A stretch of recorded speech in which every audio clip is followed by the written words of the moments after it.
Guys, 2010 Ford Fusion. This is for the professional mechanic only. All right, it's a hack job. It's the oil pan gasket on a 3.0 V6. Again, Ford Fusion 3.0 V6. Changing the oil pan gasket requires to disassemble the manifold from the top, because this catalytic converter, the first bank, is not screwed in. It's a one solid piece all the way to here. I was going to take off the nuts on the manifold above, but they're so rusty that they all stripped out. So I can't remove it without breaking the bolts or breaking the nuts, and that's just a nightmare. So option B is cut it here, which I did with a body saw that I bought at Harbor Freight. You know, it's cheap, 20 bucks. I bought the coarse blades, you know, and I cut it. So you need to remove this piece of the pipe to be able to get the oil pan out. So I just cut the tailpipe, the exhaust here, and then I'm gonna use a clamp. I'll put some putty around it, some muffler weld, and then I'll put the clamp on, and that'll give you a solid piece. But that's what I had to do. Obviously, you gotta unbolt it here. And let me show you where I cut it. Alright, so where I cut it was here. As you can see, it gives you the space back here. You know, don't cut it on a curve. You gotta cut it here. Anywhere in this vicinity, so the blade, because the blade is going to stick out the top as you're cutting, and you don't want to be in here because you'll be hitting this. So you want to be where it's clear, and then just take your time, nice and easy, smooth. These Harbor Freight blades are the perfect size. They're not too big, so when you're here like this, you know, it goes almost perfect. Just nice and easy, take your time. It will cut it. And so that's how I removed, that's how I'm gonna remove the oil pan. So now I already took all the bolts out. They're 13 millimeters, you know, just go all the way around them. There's two in here. There's gonna be a metal, a rubber jacket here, which is this one. It's held on by a couple of little stupid clips here. Just push on those clips. Those clips go in these holes here, and boom, it pops right out. And then that'll expose the two bolts that are, you know, hidden in there. So make sure you get those two. They're next to the bell housing. And because this one had a big oil leak, and I didn't want to, like I said, all the bolts are, you can see how rusty these bolts are to take out the shield. Look at that. You can't even see a run. It's just completely rotted. So the ones up on a exhaust manifold are even worse. So save yourself a headache. I know this is a hack job, but this is the cheapest way to do it. Just cut it here, which I did, and then I'll just remove. Just make sure you leave one bolt in, so it's not leaning on the pipe, because it'll collapse the pipe on you. So make sure it's still pressed up. I got one bolt in here. I'll remove that now.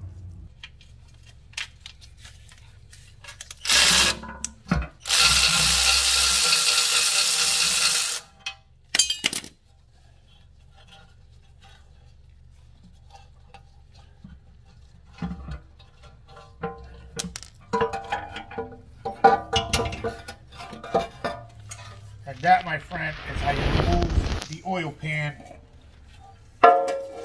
really, really quick. You do have to buy a sleeve for this. I'll show you how to repair this. You do have to buy a good sleeve.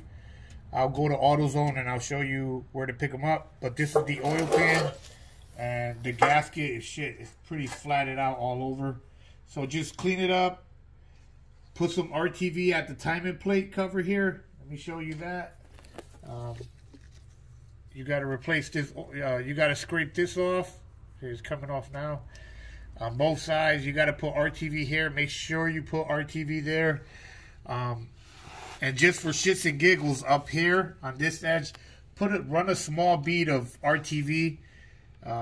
Just a small, very, very light, or you can put it on here, on this edge here, because the edge that leaks on these are, if you're doing this, is leaking here, which is near the transmission, like the middle of the engine. It leaves a little puddle. So we already have the gasket for this. I'll put the gasket up now. Just clean it with some brake cleaner. You know, wash it out, rinse it, you know, the normal thing. And put your gasket in there and then bring it back up. And RTV here and here. And that's it. But that's the quickest way. Just be careful when you're going up that you don't hit your dipstick. You might want to remove that. Just check your pickup tool. Make sure there's nothing in there. And that's the easiest way. Cutting it. Just cut this pipe off. You know, this hillbilly style. And that's how you, I'm going to show you how you put it back. If you have a welder, even better. You can just tack it and weld it. But I don't have a welder. So I'm going to show you how to repair that without a weld. Alright. Alright, so make sure you clean around the edges. And wipe it down good with brake cleaner. Spray it all in the crevices. And then put your gasket back in. And you're going to put some RTV here on top. And on top. And run a bead here. Because it always leaks by the tranny. So you can run a bead there and a small bead there. Nothing crazy, you know. Because your gasket will do the sealing. But you can run a bead. Then put the gasket on. And bring it back to where it's supposed to go. Bring it back home.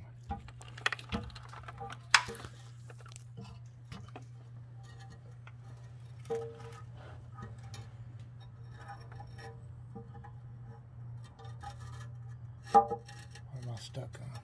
The frame.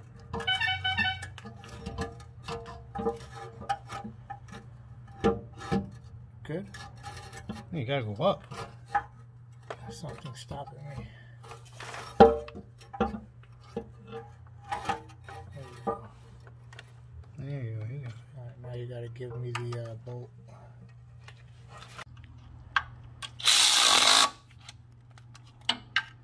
Tighten all the bolts. You know, go around with a regular socket. This just to tighten them a little bit, you know, so I don't have to do all that damn screwing.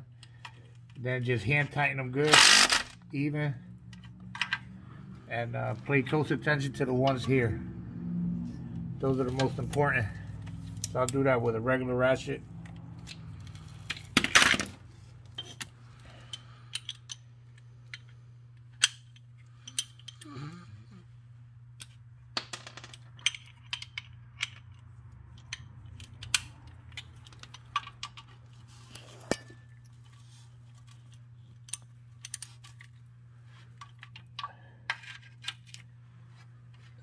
Tighten them, you know, side to side,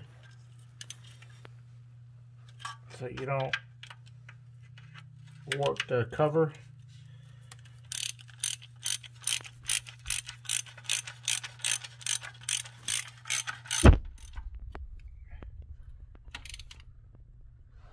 Don't cream them, just, you know, to where they're tight.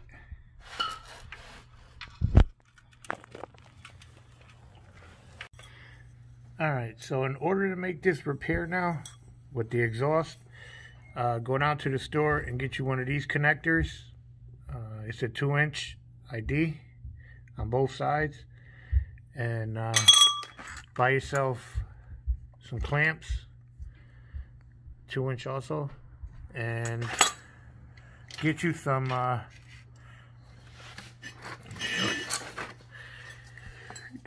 this. So you could put around it, you know, around the pipe, and then slide on the connector. That'll make a very tight seal. You can use this one or other ones, just as long as it takes the heat, like 1500. So basically, you're gonna, let me just give you a better angle here. basically what you're gonna do is you're gonna put the connector on like that. That slides all the way back, and then you put the pipe in like so.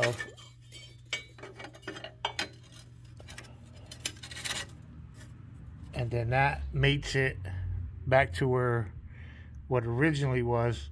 But before you tighten it, you can put the muffler paste on the inside of it, so it makes a good seal. And then just reintroduce this. Make sure you put your clamps over it first, and then button this up, you know, put it on, and then tighten down the clamps, just in case you need to wiggle this left or right. And that's pretty much how you repair this. All right, so the connector that we have, 2-inch ID, it has this little gap or indentation to stop the pipe to go in. So you're gonna have to deduct that width from the pipe, which is about 3/4 inch. Just grab a tape measure. Mine's about 3/4. You can see that, about 3/4. So take a little over 3/4 off of this, because I didn't cut it. You can see I didn't cut it perfectly straight, so I'll cut it a little over 3/4. Just measure it from the longest spot back, and mark it with a marker. You can use a handsaw, a table saw, you know, anything to cut metal. I'm gonna use a cutting wheel. I got a spider. These cut very good, but you can use whatever to cut the metal. Again, this is a thick metal here, so you need something, you know, not crazy robust, but strong. So you just basically deduct that. This end, if you can order a straight one without the indentation, you don't need to cut the pipe. But if you like this, if you get one like this, a connector like this, this is 2-inch ID on both sides. So basically it's just gonna slide back on like so. It's a tight fit, so it's a good fit, but I'm gonna put, you know, the muffler paste, or, you know, around this to make a good seal. And that's pretty much it. So that's all I have to do, is just cut this part, which is like about a little over 3/4 off of the pipe, and then I can mate both surfaces, put the muffler paste on it, the clamps, and bolt it all up before the paste dries, so like that you get a good seal. All right, that's what it looks like all put back together. I put a little bit of the muffler putty, this one, over it, you know, around the joints. Put the bracket on, put a little bit there, didn't need it, but put some around just to make sure it's a good seal. So when you go put the pipe back up, make sure you put this part in first, the assembly, you know, place it, and then put the bolts back in, the stationary one, and then tighten down these 2 clamps first. Before you tighten anything, tighten these 2 so it's a good seal. You might need to twist this one to like really line up, but once you get it all tighten, these are like the main ones that need to be tightened so they make good. And then after that one, tighten these, make sure it's good, wiggle it in there, you'll feel it when it seats. And then just don't kill these, you know, tighten them, but don't cream them to where it's like you're trying to bend everything, because then you just distort the other metal. And just tighten them down, you know, don't have to be crazy tight, just, you know, tight for sure. And then just put a little bit of the muffler weld all the way around and let it sit for a few hours. You know, overnight is best, depending on the weather. If it's winter, you know, 24 hours. If it's summer, you know, 12 hours will be pretty much cured all the way. And but give it a few hours before you start the car or anything like that. And that's how you replace the gasket, the lower, you know, remove the oil pan gasket without having to remove the cat. I mean, mine was solid. As you can see, there's nothing for me to unscrew, and all the bolts on this thing are shit. You can't even tell there's bolts here, but there's a nut here. But as soon as I touch that whole everything's breaking. And then the ones on top of the manifold are even worse. So if you have a 3.0 like this with the solid cat, and you need to change your oil pan gasket, you're gonna have to remove this whole assembly to do it, because as you can see, the pipe runs right underneath it and it's solid. If you happen to have a couple of bolts on the top, that you know, that'll be good, but most of these 3.0s have the solid cat, so you got to remove them at the engine. I didn't want to do that because I didn't want to run the risk of a bolt breaking and stripping out and then having to replace that whole unit. With the catalytic converter and everything, it's like $900. I was like, nope. So I just did a little hack job here. Just cut the pipe, remove the oil pan, replace the gasket, and then put this all back together. Use a little bit of muffler weld, and that's the cheapest way to do that. So, you know, like and subscribe. And I know I just saved you a ton of, I just saved you a headache. So if you got the 3.0, do it this way. You'll be happy you did. It's not the prettiest looking thing, but it works.